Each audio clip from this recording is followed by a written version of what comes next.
every dog is different. That's actually our show model, is every dog is different and every human is too. And so I like for people to not focus on breed so much either, but most people are very breed focused. They know what breed their dogs are.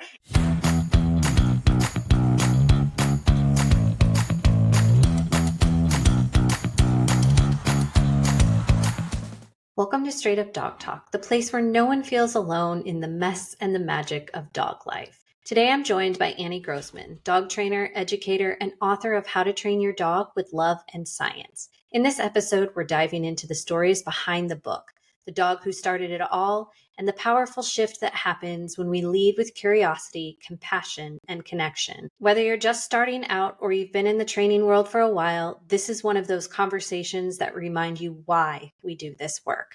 Let's get into it. We have a copy of her book right here. Start us out today by telling us a little bit about why you started writing and the dog that inspired you. I actually started out as a writer. Right out of college, I started working at newspapers. I was writing a lot of lifestyle kind of stuff. And then around 2008, 2009, the economy changed. The media world changed. There was definitely a move away from print media, which is what I was doing. And I was like, I think I just want to find something else to do with my life. And, I'd always loved dogs. I'd been a dog walker, from the age of 10. I do not recommend hiring a 10-year-old dog walker, by the way. But I was one. I grew up in New York City, and I used to walk my neighbor's dogs for $1 a walk. I always loved training my dog. I really didn't know what I was doing, but it was fun. I had this wonderful little Yorkie poo named Amos, who was the light of my life, and I loved spending time with him. I remember I was spending a lot of time at the dog park doing a lot of soul searching, trying to figure out what to do with my life. And I was like, I just love being at the dog park and watching dogs and talking to people about their dogs and learning about dogs. Maybe I should do something with dogs. And I ended up getting into a conversation at the dog park one day with someone whose father had just graduated from the Karen Pryor Academy for animal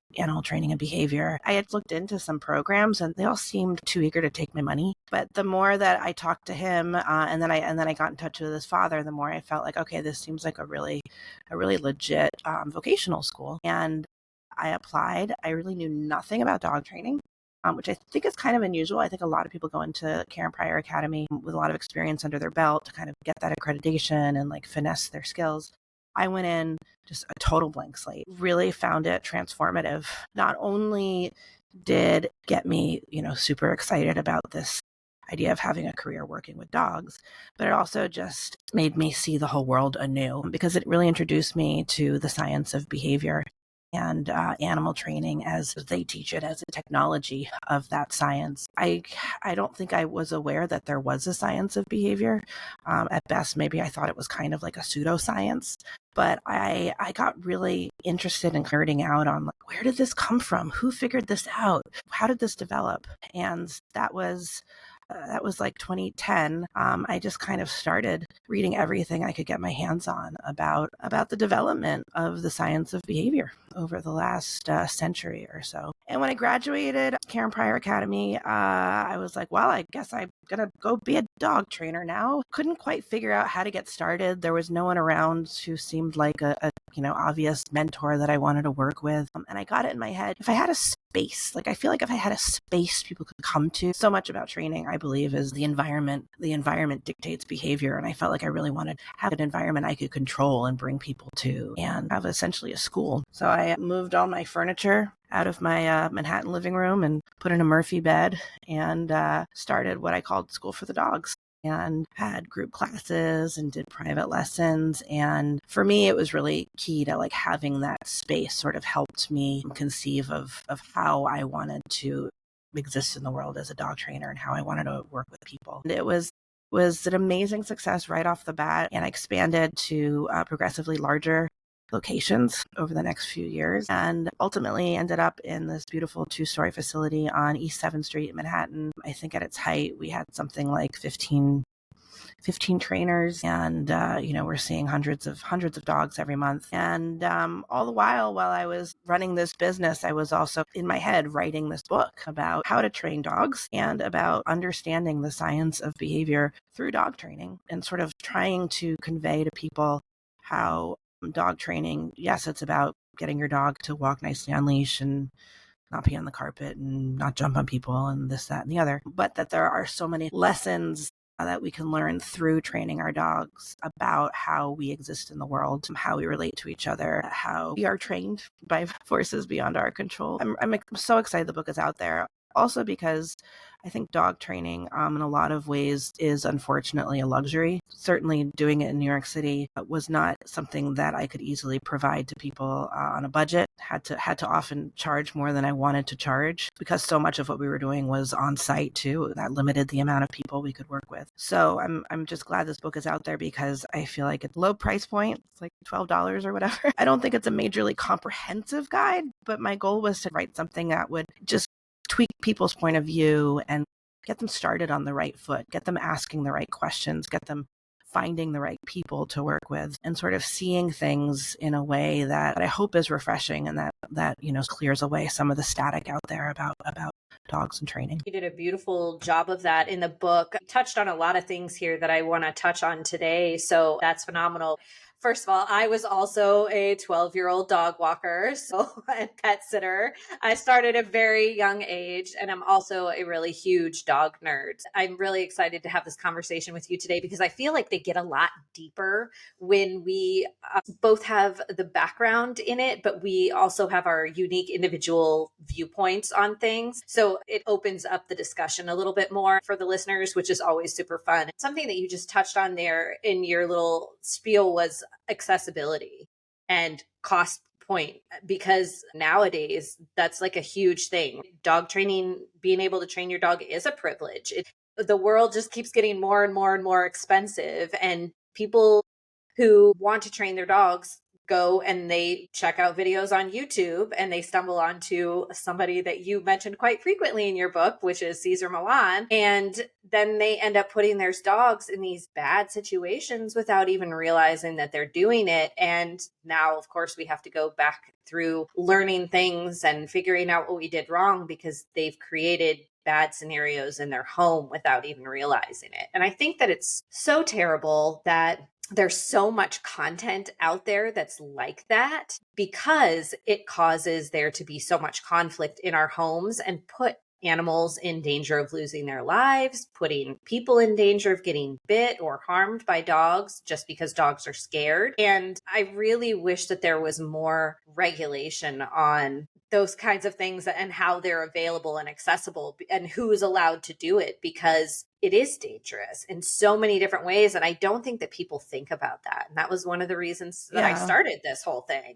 It's dangerous. It's a completely unregulated field, especially in America. I have a podcast, so same name as the book, How to Train Your Dog with Love and Science. And last year I did an episode where I was calling around to buy shock collars. I wasn't actually buying it, but I was just trying to see if you want to buy a shock collar, what happens if you just ask basic questions. The things these people on the phone said were just ridiculous. At one point I said to one person, I think it was maybe Chewy.com, whoever answered the phone at Chewy.com. I said, okay, if I have my 5-year-old daughter do this with me with my dog? And she was like, no, I think that should be no problem. I've gotten the feedback that my book has too much criticism of the dog whisperer and some other dog trainers, especially in the world of positive reinforcement dog training, where it's all about encouraging the behaviors you like. There can be the idea of like, you shouldn't put anyone else down.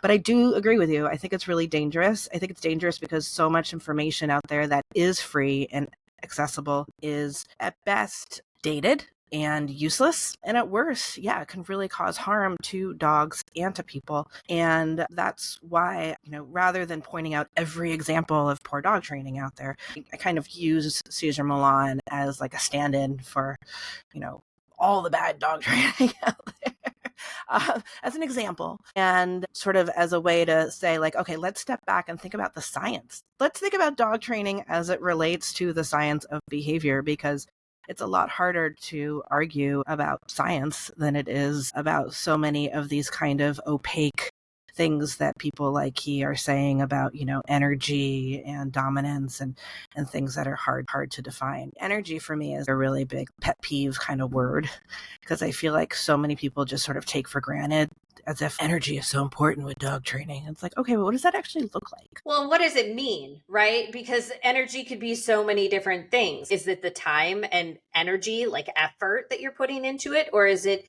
the state of mind that you're in? Or is it the feelings of the dog and how they're responding to whatever it is that you're doing? I mean, energy could be so many different things. And It's without so those many, it's so many definitions, things. And I think we're so egocentric in thinking that my dog's problems are my problems. I do blame a lot of that on like the reality TV world where it's all about, the metamorphosis of the person. And, I think of the book, I can say like, a lot of these episodes might as well be about kitchen renovation. Like it's about finding the lesson in yourself as it relates to your dog. Whereas I would say to people all the time when they would come to school for the dog, your dog's issues, they might be because of you, but more often than not, like the people bringing in their dogs who have real issues to a dog trainer are really incredible people who are taking that time and effort to find the help they need for their dog. And their dog's issues are most likely not because of them. If we could just get rid of that trope, that would make me happy. I'm salty with social media because it's all about look at how beautiful our Instagram life looks. And it's really not like that. But I agree with you because the people that come to dog trainers are usually not the problem. There is something deeper that is going on there. I know that from personal experience because my dog Fitz is the reason that I became a dog trainer. I was a vet tech before and a pet sitter and dog walker, and I did all of the dog things all of my life. But when I got him and he became this difficult dog, I realized that I needed to change some things in my life. And he really made me look at things differently with dogs and learn how to understand behavior as a science and really look at the depth of character that dogs actually have. The hardest part for me as somebody who's loved dogs and been involved with dogs all my life is that I never saw dogs not being unique individuals that had thoughts and personalities of their own. That just was second nature to me. So when I come across all these people that don't understand that dogs are unique individuals with thoughts and feelings of their own, I'm always like, wait, what? That doesn't make sense to me because it's just like any other living creature. We have to go through the motions of living. And without us as humans to take care of them and feed them and give them a place to sleep and all that stuff, they would find their own way to do that because they're dogs. They understand how resources work. It just floors me that people are like, well, I don't understand why he would do that, or why would he do that to me? We take things so personally when it's really not about us at all. It's really just how they think. We take things personally, and also we do so much projection. I remember I had one client who was always talking about like how spoiled rotten her dog was and what a diva her dog was. And I was like, I don't experience your dog that way, but you do, and I can't argue with you about it. It's true. And just the fact that we're so used to saying, good dogs and bad dogs, the word good and bad attaching it, talk like dogs aren't good or bad. Like they're just really good at being dogs. Like they're just doing what works. And sometimes aggression is what works. Right. And that's why we have aggressive dogs there. But it's so easy for people to put some sort of agenda behind it. My dog is being spiteful or stubborn or this or that. So that's something else I try and do in the book is like, how can we like think about this in a more objective way? As part of the research for the book, I did dive pretty deep into the Cesar Millan oeuvre. And I think one of my favorite parts of the book is where I point out how he goes on and on about Oprah. He was on Oprah, but he talks about Oprah as the way to get your dog to behave is to be Oprah. You need to have that kind of Oprah energy, and then your dog will actually listen to you. And everybody respects Oprah, and Oprah doesn't have to prove who she is. He goes on about other people too, weirdly like Cleopatra. Be more Cleopatra. But then he actually goes and works with Oprah and her dog, and he's taking her to task for having a dog who doesn't listen to her. It's like even Oprah, he's like disappointed with how Oprah is with her own dog, which is just like, I mean, it's entertaining, but this is not actually like helpful information.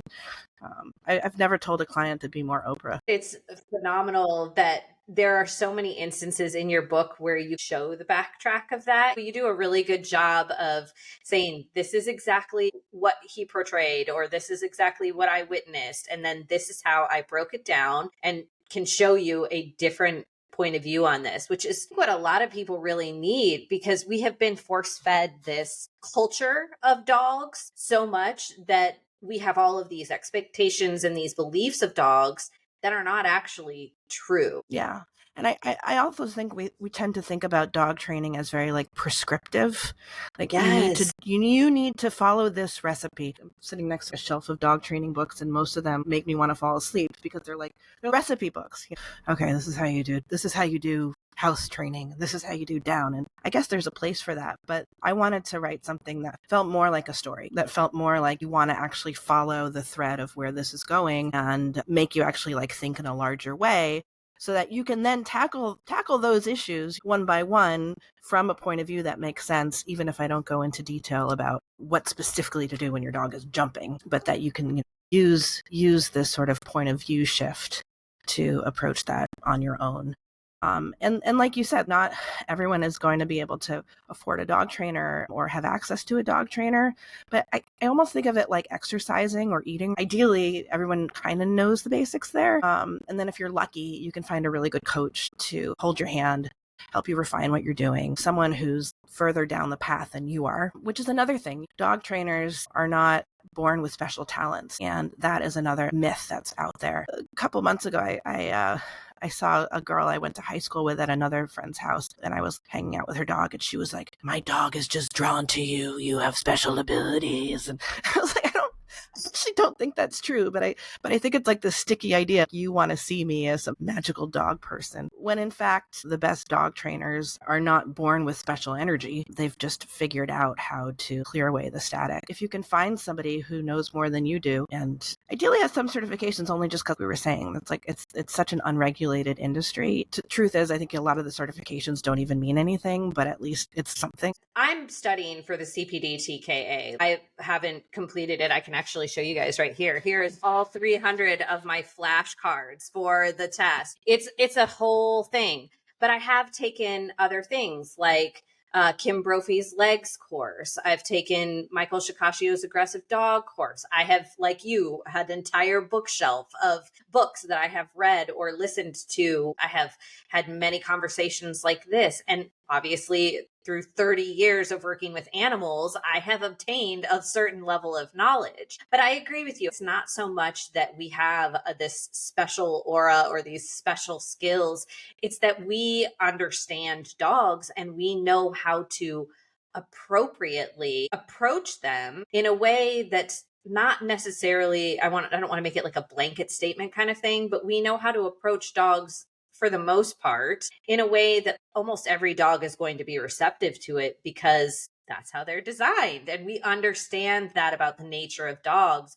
Whereas everybody else is like, here, let me sniff my hand. Yeah. Well, I mean, I wish every kid had an hour of education on dog body language. I mean, every adult too, but if we could start earlier, because you don't need a semester of it. You just need a little bit of information to be able to spot some basic ways in which dogs are telling us they're uncomfortable. And if you can tell if a dog is uncomfortable, you can change the situation, get the dog out of the situation, et cetera, which is going to make it much less likely that, you're going to get bit in the face and your dog is going to have to be put down and all of that. Instead, I talk about in the book how, like, once you kind of can read dog body language, it becomes really painful to, I don't know, watch the dog whisper, or even like scroll through Instagram, especially on like Halloween time. It's always like, oh my God, it's all these dogs dressed up looking like they're being tortured, and people are like, look how cute Benji looks. or even just in daily life, you go to the farmer's market and there's all these dogs that are like, oh my God, why am I here? You think that you're doing something nice for your dog, but you're actually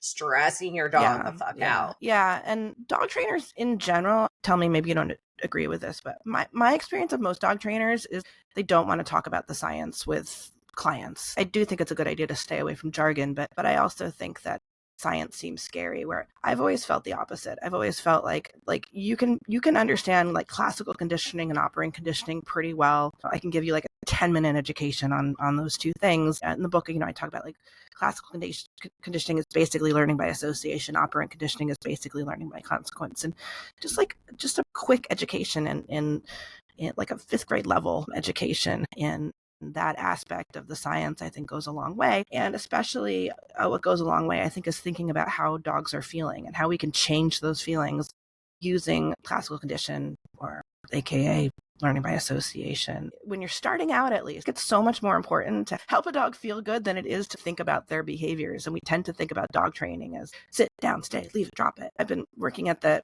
ASPCA for the last month with a lot of dogs who come in like really shut down. And a lot of what the pro trainers are doing for the first 5-6 hours they might be spending with that dog is feeding the dog cheese. You have professional dog trainers there feeding the dog cheese because you just want the dog to feel kind of good about being there and being around these new people. And that can be dog training right there. When I'm walking with my girls, I have 2 little girls and they love saying hi to dogs on the street all the time. They go up to a dog and they're like, can I pet your dog? And they know to ask. And then the person is like, yes. Stella, sit. And I'm like, no. Stella, just be cute. You have these 2 little girls coming up to the dog, New York City street, crazy enough. Don't start asking the dog to do these behaviors they may or may not know in this stressful context. Usually they haven't practiced doing it in the stressful context with, strangers, et cetera, et cetera. And you just want your dog to, feel good about children approaching. So that's kind of good news. Telling people giving your dog cheese is dog training, I guess. I completely agree with you. I think the science part is super important. Every single one of my clients, I always tell them I would like for you to get Kim Brophy's Meet Your Dog. And if you don't do anything else, I want you to read the chapter on your dog's breeds. So if it's a guardian breed or if it's a hunting breed or whatever, I want you to read that chapter and I want you to learn about some of the behaviors and some of the traits and some of the stuff that you are probably seeing and don't recognize what it is. Almost every single client comes back and they're like, yeah, my dog does do that. That makes so much more sense. Or I see that for what it is now. And then they start recognizing it in their day-to-day life. But also, to your point, little things for us are big things for dogs. And I always tell my clients that too. You cannot just do this one thing at home and then go out and add 15 people and a hot dog truck and expect your dog to be like, oh yeah, I still know how to do that thing. Expectation levels are way too high. And until we teach people how to kind of step their dogs through things, that's where people are going to continue to struggle. Yeah. And a lot of times people want to start much later down the line. I had a family member whose dog was aggressive with my dog and they were like, okay, tell me how to stop this. As if like it was like a quick fix. And I was like, well, yeah, I was like, we got to go big picture here. And are you ready to do that? There's not just like, some magic key to this. Yeah. Of course, backwards to forwards. Yeah. Yeah. I mean, of course you get to the point where like management is key. Fortunately, we are able to control our dogs' worlds to a great extent. I do think it's harder in a lot of ways for city dog owners, especially out on the street.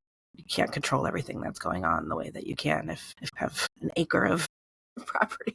Having mostly worked with urban dogs for the last 15 years, I really believe that the people who do put in the work and dogs, who are able to live in the city. Certainly, like some dogs are never going to be okay, city dogs. But when it's a good fit and someone is putting in the work, you have dogs who really can be pretty bulletproof, really can live very, very rich and interesting lives. More so often than dogs who live in the suburbs where they're not getting out very much, seeing other dogs. I just spent 2 weeks with my dog in the suburbs actually, and I watched her become more barky with every person she saw. She started barking at, because even on a walk, we'd see maybe 2 people, and I could see like aggression in her, and it was a reminder to me of how lucky we are that we have these opportunities every day to kind of like socialize her. We tend to think about socialization as something that's just for puppies, but really dogs are learning to feel okay about the world around them all the time, ideally, and all of that I think of as socialization. I do really like that book. I get hesitant about putting too much stock in breeds for a few reasons. One is so many dogs are a mix of so many breeds. And another thing is you might have a dog who really is the prototype of, I don't know, a Bernese Mountain Dog or Border Collie or whatever. But you might have one who's an extreme on one side or the other, and who's to say?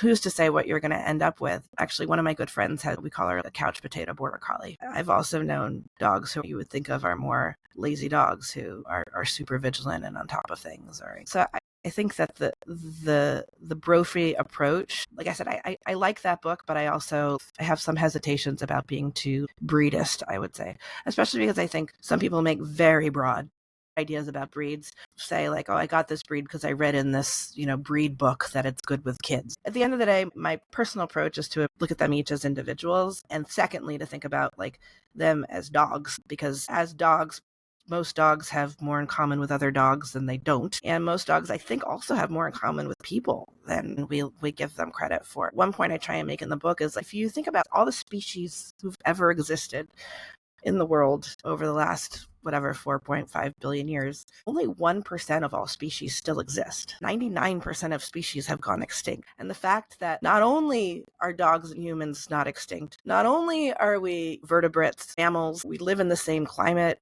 have similar dietary needs, we live on land, we have actually so much in common with dogs that I don't think it's that crazy to start with thinking about yourself before you start thinking about, my dog is a border terrier, thinking about my dog is an animal that exists on this earth and is operating under the same laws of science, whether the science is gravity or the science of behavior or whatever, starting with all the things we have in common with them and then going to all the things all dogs have in common. Personally, in my approach, I tend to think about breed like third, fourth, or fifth, maybe, right when I started working on my book. And I was like, this is a really good book. Maybe I don't need to write a book. Maybe she already wrote it. It's a really good book. I am also very much the same. Every dog is different. That's actually our show motto, is every dog is different and every human is too. And so I like for people to not focus on breed so much either. But I also find that if people, like you said, with science, and most people are very breed focused, they know what breed their dogs are. It's very much easier to get them in line with, this is how we're going to move forward. This is why we're doing this. If they understand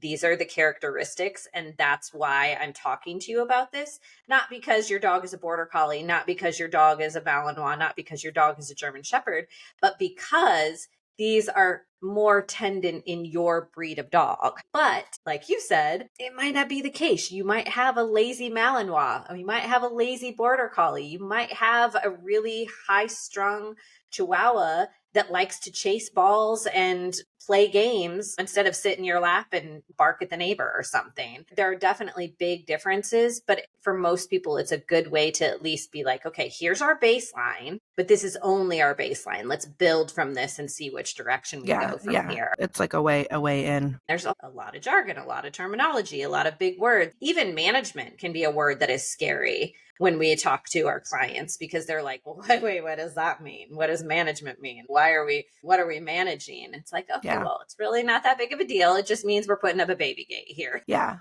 In the book, I guess you could say, in working with clients, I developed sort of a framework that I found helpful, which I call the dog training triad. All of it's about environment in the end, but breaking it down into what I call management, timing, and rewards. And I think of as management as basically like everything you can buy on Amazon to change your dog's behavior, like everything that you can like do from the outside in to change the way your dog is existing in the world. That might be a baby cage. I use the term management. I'll extend it to work to eat toys. How can I manage my dog's energy? I'll extend it to muzzle, of course. How can I absolutely keep my dog from biting? Management might be how much exercise am I getting the dog? And then within that, also part of the environment is how we're rewarding behaviors. And I think it's really important to figure out what is rewarding to your dog, what you can use to reinforce behaviors you like. Again, sort of a pleasantly easy way in, I think, right? Figure out what your dog likes. Like you could probably think of, 5 things off the top of your head, but it's a fun experiment, right? To figure out like it sure is. What currency you can use. And I try and give some,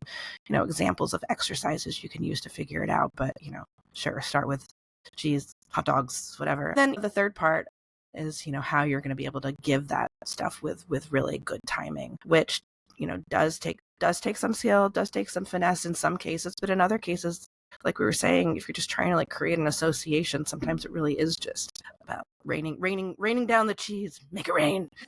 Sometimes the timing actually even isn't that important. But when it is important, that's what's so cool about like the technology behind the training and the development of clicker training. Very first time I saw a clicker, I was like, that's so silly. I don't need a thing to train my dog. I don't need one of those. And now, of course, I think, oh my God, it's so amazing how this totally simple little piece of technology could do so much and has so much history behind it and not battery operated. I could go on and on about how much I love clickers. Although, of course, I'm also like, if you don't want to use one, you don't have to use one. Really optional. But I think that it's really cool that this technology developed, and I try and tell the story of the clicker. I'll share share a link with you. I did a Yeah. history of clicker training, like a 20-minute history of clicker training that leads to some of the stuff in the book. But yeah, do share it, and we'll share it in the episode notes so that everybody can do it. And that's the yeah, clicker I held up here. Your team sent me this clicker along with the book. And yeah. one of the things that I really like about it, one, is that it has the thing so that it can go around Mm-hmm. your hand so that it's easy accessible. But also, I'm going to click it for you guys. You guys hear that? There are so many different clickers out there, and some of them are very aggressive and very abrasive. So make sure when you're choosing a clicker, if you guys decide to use a clicker with your dog, that you pick one that does not scare your dog. Yeah. Because we have used so many clickers over the years, and Fitz used to hide under the table when I would get the clicker. Yeah. I mean, some dogs, it's never going to be the right solution. Clicker training, as I'm sure you know too, like it's a term that refers to basically marker training, but you don't actually have to use a clicker. You could use a word like yes, you could use a whistle or whatever. I really like this. I happen to have one on my desk. This little clicker, it makes like a tiny little noise. Tiny. Love it because you can just like slip it in your pocket. And actually on my website, anniegrossman.com, if you upload a receipt of having bought my book, I will send you, if it's in the mail, send you a little clicker. Very cool. That's always good. People love to try out new things, and they love it when they can get something for free. So grab Annie's book and grab a free clicker while you're at it. One of the other things I want to talk about quick before we wrap up here in your book, I loved that you used real life experiences, but I also love that you talked about your dad and how he trained his dog and your experience with him and how that turned some light bulbs on for you. I think that it's really important in the evolution of dog training to reflect on those things and how differently dogs were maybe when we were kids versus how they are now for our kids. I just thought that it was really neat that you went through that whole thing with your dad, because he comes up a few times in the book, and the whole anecdotal training, and I think it was a TV show or whatever that he had been referencing. It was really neat to see you go, okay, wait, what can I learn from this? And how can I break this down and see if this is even accurate? And why did this work for him? So I thought that was really neat. Yeah, I think it shows how little people understand that there is a science of behavior. My dad was extremely bright and very kind. I could give some examples of just like what a kind of like lovely, funny, kind person he was. And he was like really interested in science, but I don't think it ever really occurred to him that like science had anything to do with dogs. And he also came up in a time where, dogs have only been like inside animals for 75 years or so, and actually largely because of vaccines and like flea protection. We don't think about how important that stuff is, but the fact that we can have dogs who are vaccinated and not full of fleas has led to a lot more dogs in homes. So I mean, he grew up in a time where people were just sort of starting to bring dogs into their homes, and he very much saw himself as the dog's master. That was the word that he would use. And that there was, this clear power dynamic, and took for granted that you had to use force and punishment. And I think he would have like rolled his eyes at any sort of conversation about like the ethics of it or the morality of it, which I think, rubbed off on me in a way. I think before I became a dog trainer, I would have probably rolled my eyes too at a lot of the conversations out there about how we treat dogs. But now, of course, I think like it's so important, especially if you have kids, to show how you can change behavior without force and punishment and coercion, like how we can take care of these animals in our midst in ways that are both impactful, effective, and gentle and safe. But I don't think that was necessarily obvious to me from the get-go, just based on where I came from. After my dad died, and I talk about this in the book, I was on YouTube and I watched this video of this woman from the early 1980s who had a TV show on PBS. Her name was Barbara Woodhouse. And I realized, based on all the things she was saying, that this is where my dad got a lot of his ideas. And I know he watched a lot of PBS. And I was like, oh my God, this is weird. And I mean, and whether you're talking about her or Cesar Millan, they're kind of bad in different ways, I guess.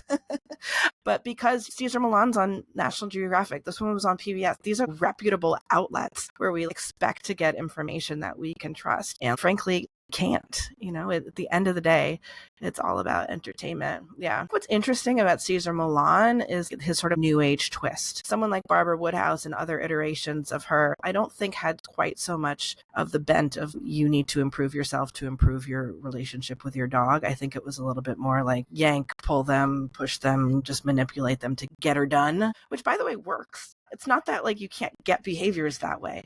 It's just, what are the consequences? What's the fallout? What's the fallout if you have, again, an animal in your home that literally might be sharing your bed or cuddling up next to your toddler? It's one thing if you have this outdoor animal, I guess, like I was saying, used to be more the way. The problem with training using these more traditional, you could call them methods of punishment, again, it's not that they can't be effective. They can be effective, but you're not using a scalpel, you're using a chainsaw, and there can be fallout. The fact is, dogs are so forgiving by and large. Not all of them, but by and large as a species, the reason that they're so successful is not because we're such good dog trainers. It's because they are willing to put up with a lot from us because they've been able to live off of our surpluses for so long.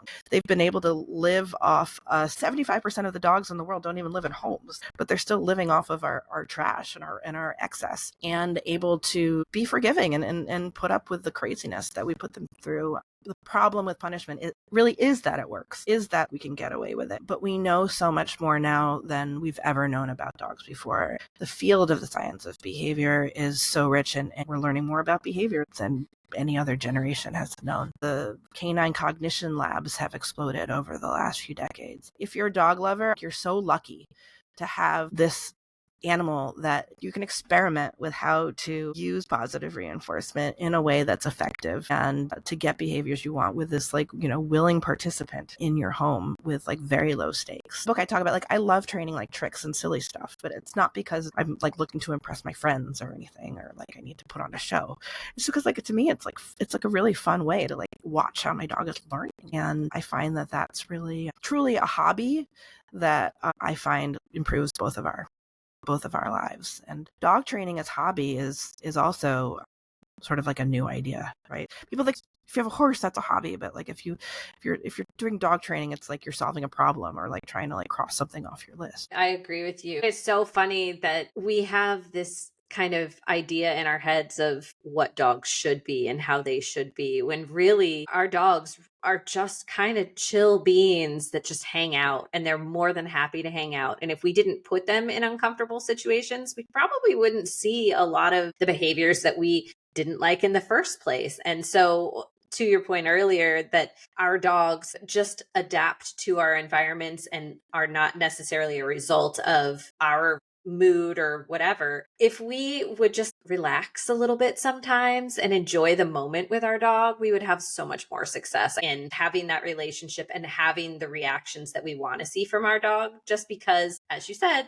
we're making them comfortable, we're making them happy, and we're really experiencing those moments. Yeah, and what do you really need for your dog? Before my dad died, after I was a dog trainer, he used to get on my case that my dog would bark when people came to the door. He was like, "That's your dog is being bad," and I was like, "My dog is being a dog. Dogs evolved to bark. We bred barkiness into dogs, and it doesn't really bother me." It doesn't bother me either. My dog barks at the door. It's arbitrary what you think of as what your dog needs to know and doesn't need to know. I do think breeding is really, really important. Ideally, all dogs that are being bred should be bred for behavior and should be bred for their ability to live in current environments that people are wanting to put their dogs in. I think to some extent, there is a movement where that's happening, especially working in a shelter environment. You see dogs that are bred to be fighting dogs. It's not doing anyone any favors if you're breeding a dog for anything other than health and temperament, in my opinion. Health and temperament are the two top things for me. I think that breeding dogs for coat colors or these strange fluffy Frenchies or things like that,